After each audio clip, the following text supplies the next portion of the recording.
Lahat akalay mahina siya na tao, pero naging pinakamalakas na salamangkero sa hukbong demonyo si Aike.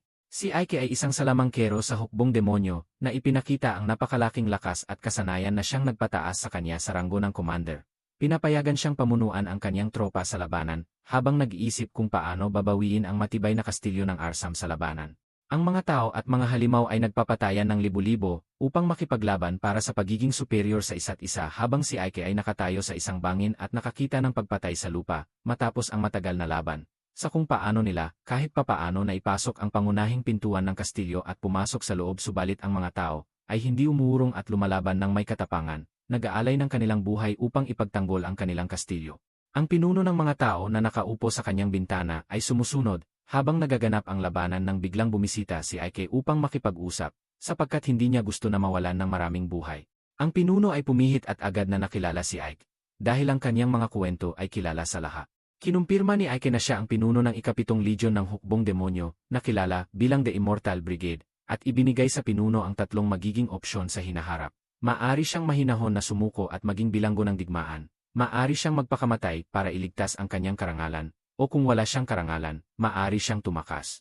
Ngunit tumawa lamang ang pinuno at sinabi na tumatanggi siyang pumili ng kahit anong opsyon, mula sa isang traidor na tulad niya sa kanyang sariling lahi, at umatake na may espada subalit walang silbi, sapagkat sa simpleng pag-swipe ng kanyang wand, si Aike ay nakapagpatumba sa kanya ng tuluyan sa sahig.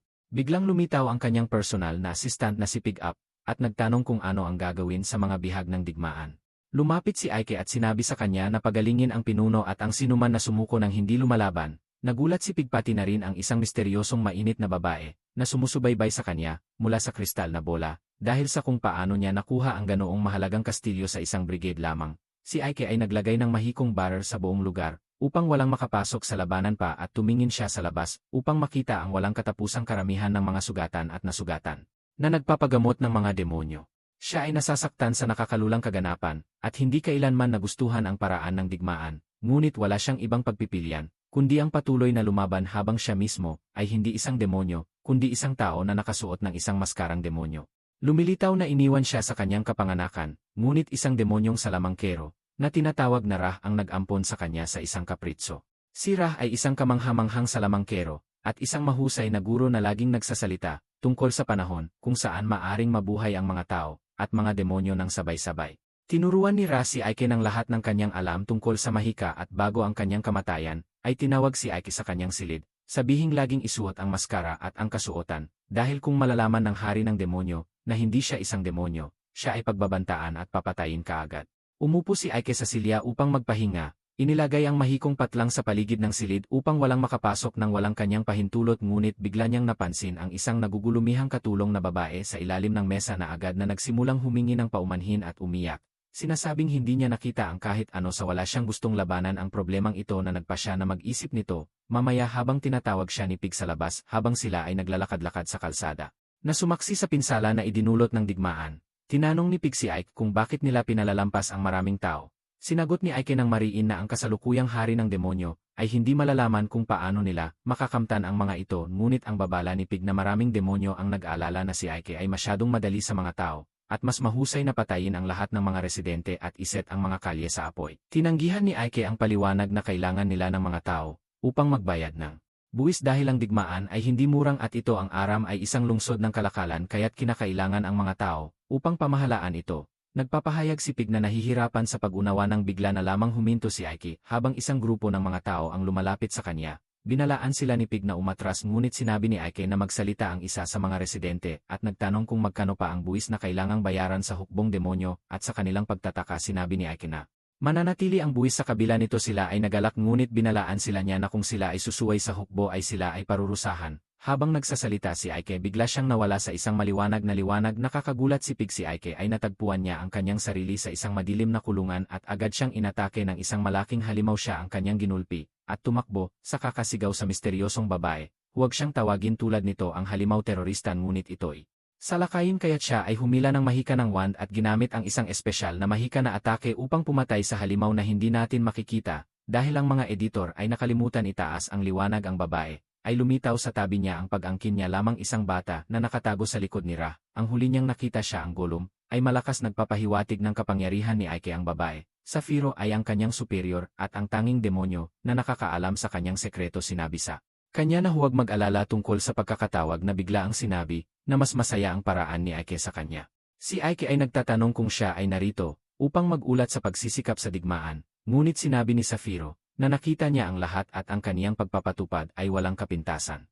Inihayag niya na nais ng hari ng demonyo na makipagtagpo sa kanya na nagtaka si Aike bilang ang hari ng demonyo ay hindi karaniwang kinakailangan na makipagtagpo sa isang simpleng leader ng brigade. Siya ay nagtanong kung ano ang huli, pero sinabi ni Safiro na ang hari ay interesado sa kung paano niya pinamamahalaan ang Aram sa loob ng isang linggo. Nilipat sila niya sa castle ng hari ng demonyo ng katabatan si Ike at ang mahusay na pamumuno. Papalapit sila sa pangunahing pinto na binantayan ng mga demonyo si Daro at tinanong biglang lumitaw sa harap kung siya ay hihigpitan na makita ang kanyang totoong mukha. Sinagot ni Seth na ang hari ng demonyo ay nabawasan ng kaba at natutunan na siya ang mamumuno sa lahat ay bilang gantimpala. Si Ike ay pagbabalik sa Aram tungkol sa pagpapahayag ng kanyang pagkakakilala nagising at nagulat ang mga bantay sa kanyang. Tiniyak niya ang kanyang kaligtasan at ginawa siyang kanyang personal na alipin. Ipinangako na panatilihin ang kanyang lihim. Habang inaayos ang nasirang lungsod, napagtantuan ay iknakailangang medallion ang mga depensa. Inakala ni Pig na abutin ng 6 na buwan, ngunit iginiit ni Aike na gawin ito sa loob ng 1 buwan. Isinaayos ang sama-samang pagtutulungan ng mga tao at demonyo na magtrabaho ng walang tigil. Namangha si Pig sa katalinuhan at epektibong pamumuno ni Aike, at napaluha siya sa pag-asang balang araw ay maging hari ng mga demonyo si Aike.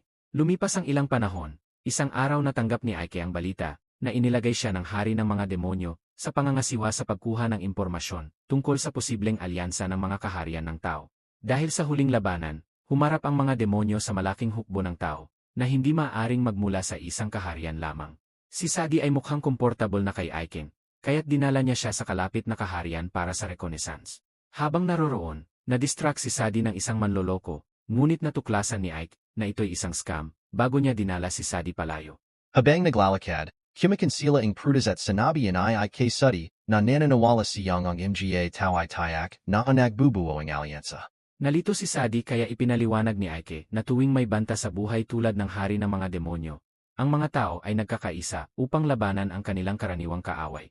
Ayon kay Aike, 3 beses nang nagkaroon ng ganitong alyansa sa kasaysayan at sa bawat pagkakataon, nagtagumpay ang alyansa na talunin ang hukbo ng mga demonyo at itulak sila pabalik sa kanilang kastilyo. Tinanong ni Sadi kung mananalo ba ang mga tao sa pagkakataong ito, na ikinagulat ni Ike dahil dapat sanay kakampi siya sa mga tao. Ngunit sumagot si Sadi na hindi siya naging mabuti sa kanya ang mga tao at ginawa siyang alipin. Kung hindi sinalakay ng hukbo ng mga demonyo, baka patuloy siyang maging tulad ng ibang mga aliping bata sa hawla.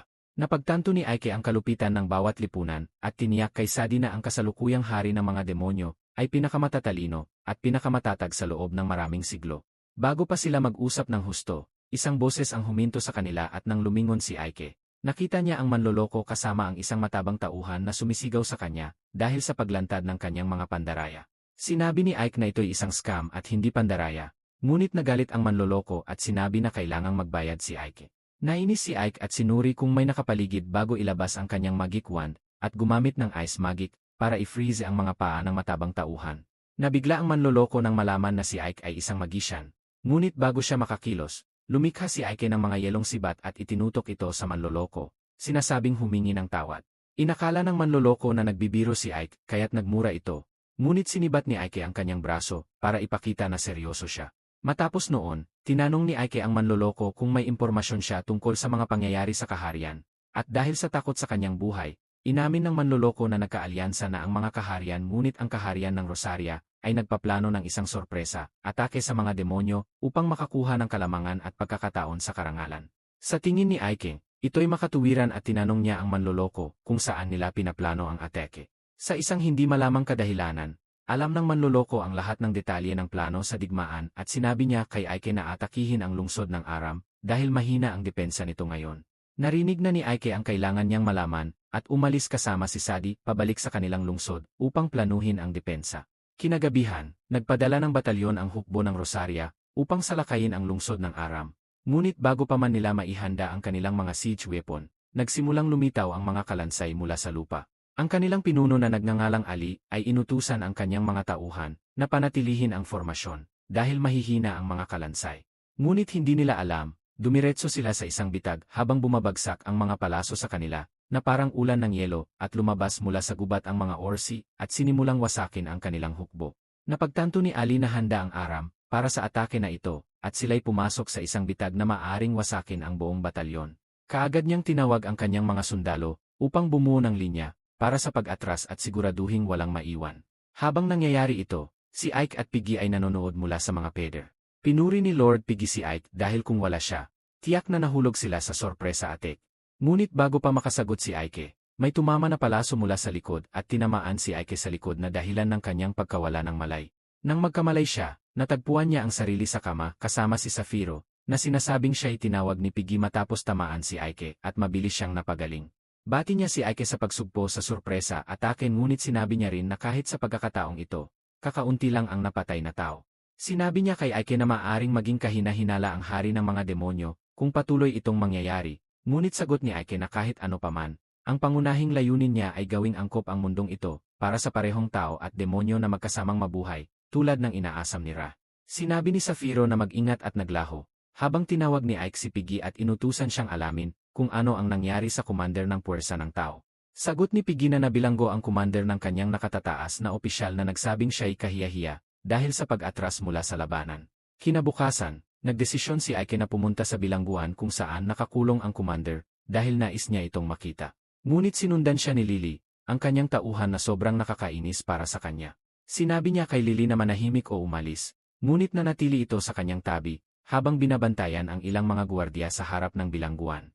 Tinanong ni Lily kung dapat ba niyang wasakin ang dalawang lalaki para makapasok si Ike. Ngunit sagot ni Ike na ayaw niyang maglikha ng eksena ngayon. Ngunit bago pa niya ito mapigilan, nilampaso na ni Lily ang mga gwardiya. Sinasabing hindi niya pinatay ang mga ito tulad ng gusto ni Ike. Pumasok sila sa bilangguan na mas malaki kaysa sa inakala ni Ike, at napagtanto niyang abutin ng mas maraming oras para mahanap ang commander. Ngunit pinilit ni Lily ang impormasyon mula sa isa sa mga gwardiya na nagsabing nasa itaas na palapag ang commander at binigyan pa siya ng mga susi. Habang papunta sa hagdan, alerto ang ilang gwardiya at inatake sila. Ngunit inabot ni Lily ang mga susi kay Ike at sinabing magpatuloy habang siya'y nakikipaglaban. Tumakbo si Ike patungo sa itaas na palapag at binuksan ang selda. Ngunit natagpuan itong walang laman. Pumasok siya at biglang inatake siya mula sa likod ng commander na muntikan niyang maiwasan. Hinawakan ng commander ang isang kutsilyo at muling inatake siya. Ngunit nakalusot si Ike at inilabas ang kanyang tungkod bago siya pabagsakin sa sahig. Pinatayo ni Ike ang commander habang tinanong siya kung naroroon siya upang pagtawanan siya sa pagkatalo o upang patayin siya. Ngunit sinabi ni Ike na naroroon siya upang malaman kung siya ang nagpadala ng mamamatay tao upang pasukin ang Aram at patayin siya. Nagulat ang babae at tinanong siya kung siya ba'y tunay na tao na nagdulot ng kalituhan kay Ike. Biglang naputol ang kanyang pag-iisip ng tunog ng mga gwardiya na papunta sa itaas na palapag. Nagkamit ng bentahe ang commander at tinutok ang kutsilyo sa kanyang lig. Tinanong siya ng totoo kung siya ba'y tao o demonyo. Walang ideya si Ike kung ano ang gagawin, habang iniisip kung dapat bang sabihin niya ang kanyang tunay na pagkakakilanlan.